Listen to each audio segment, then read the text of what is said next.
여기 생기니까 뭐가 생기겠어요? 상업지선. 도로.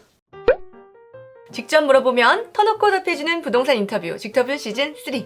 안녕하세요, 이전입니다. 지난 시간에 이어서 오늘도 표차님과 함께 주목할 만한 역세권에 대해서 이야기 쏙쏙 나눠보도록 하겠습니다. 표차님. 네, 안녕하세요. 저희 저번 시간에 얘기하다가 예. 시간 모자랐잖아요, 막. 예, 몰랐습니다.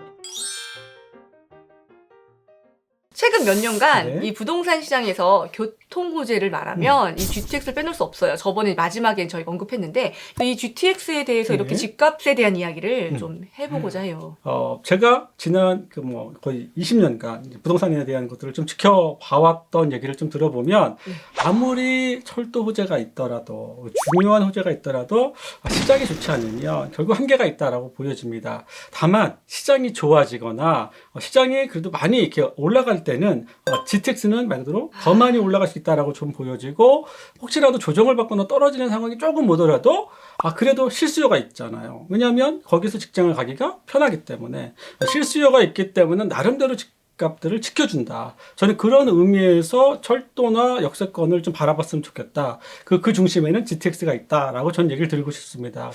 집값 상승에 대한 부분들은 만약에 시장이 계속 앞으로 저는 우상향, 당분간 우상향할 거라고 더 보여지기 때문에 그런 부분이라면 분명 GTX 호재는 계속 영향을 줄 거다라고 보여집니다.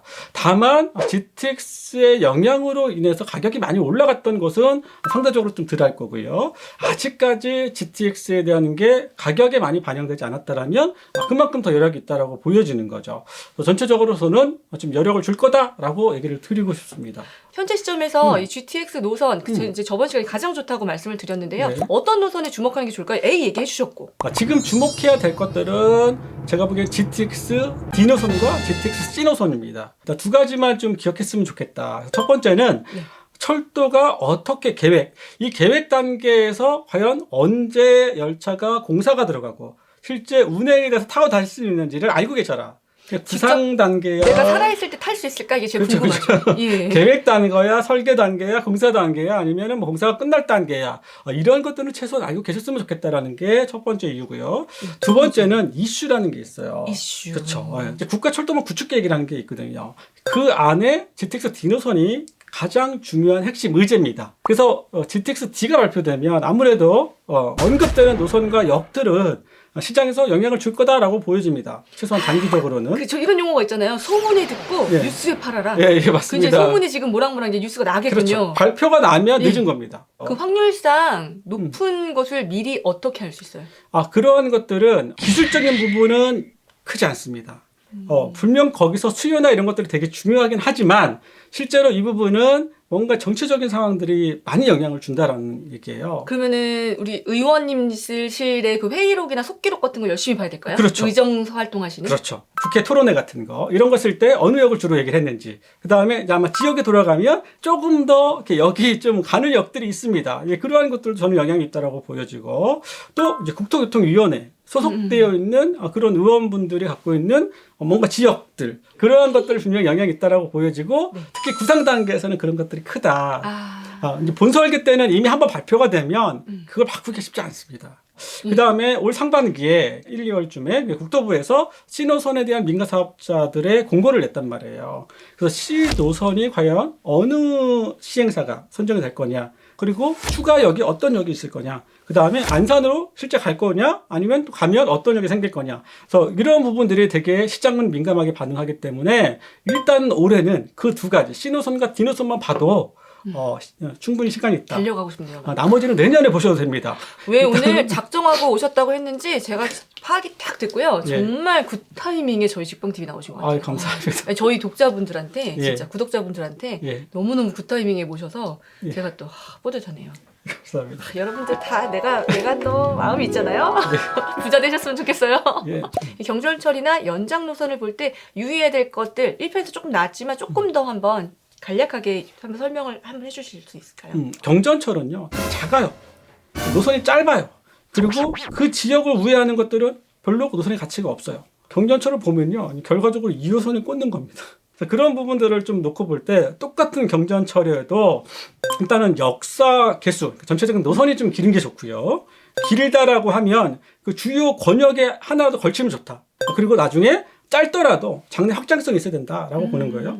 예, 그래서 이 철도 노선 계획에 따라서 이 부동산을 뭐 단순화하기는 좀 어렵다라고 저는 먼저 얘기하고 싶고요. 잠깐 중간에 얘기했지만 시장의 영향이 더 크더라. 철도 사업이 계속 발표되면요. 네, 네. 예타, 이제 예비 타당성. 네, 네. 노선이 확정되고 개통되기까지 오랜 시간이 걸리지만 네. 그 과정에 있어서 어느 시점에 투자를 해야 되냐 이게 궁금한 거거든요. 예. 제가 바라볼 때는 네. 끝으로 가면 갈수록 안 좋습니다.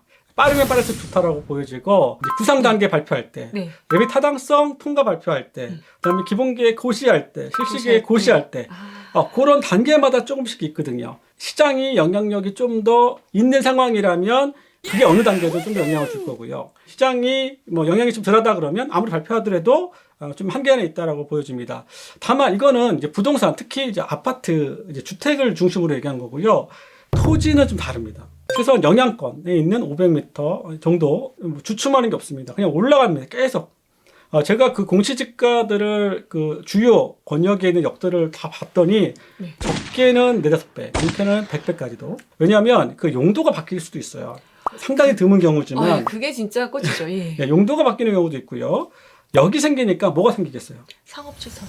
도로. 뭐 적게는 뭐 5개, 10개, 많게는 20개까지 여기 도로가 생겨요. 작은 도로, 큰 도로, 중심도로 이런 것들이 다 도로가 생긴다는 겁니다. 그러면 보통은 주변에 있는 것들, 논밭 이런 것들이 도로가 생길 수밖에 없는 상황들이 생겨보기 때문에 그러한 것들도 분명히 영향을 준다라고 보여지고 아무래도 거기에 개발 호재라는 것들이 있기 때문에 그 지자체에서는 좀 지구 단위 계획을 하든 도시개발 사업을 하든 뭔가 하려고 합니다. 이러한 것까지 같이 좀 검토가 돼서 좀 확인해 보시면 생각보다 되게 많은 이런 좀 수익을 낼 수도 있다고 저는 생각합니다. 네, 여기서 덧붙여서 하나 더 얘기를 드리면 일단은요 철도에 대한 열차에 대한 구분을 좀 알아두시는 게 좋습니다. 일반 열차와 전동차 크게 두 가지로 보시면 돼요. 일반 열차는 KTX와 ITX. 전동차는 크게 그냥 우리가 타고 다니는 2호선, 3호선처럼 그냥 전동차.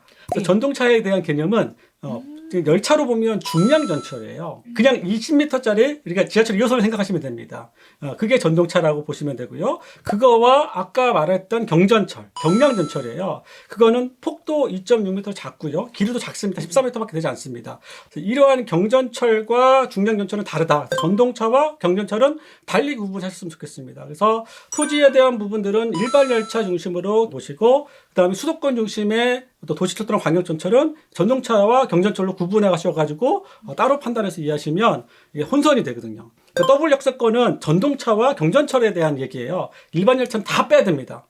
전동차와 경전철만 놓고 봤을 때 2개 노선이 가냐, 3개 노선이 가느냐. 특히 주택과 아파트는요, 전동차가 얼마큼 많이 다니냐가 중요한 겁니다. 역세권, 호재 하나만으로 시세가 수억 원까지 오를 만큼 부동산 시장에서 정말 철도가 주는 영향력은 무척 큽니다. 그렇기 때문에 부동산 투자를 할 때 앞으로 철도 계획을 파악하는 과정이 꼭 필요하겠는데요. 오늘 내용이 이 철도 개발의 흐름을 읽는 데 도움이 됐길 바랍니다. 오늘 영상도 도움이 되셨다면 좋아요. 다음 게스트가 궁금하시다면 구독 부탁드립니다. 그럼 다음 주에 뵙겠습니다. 감사합니다.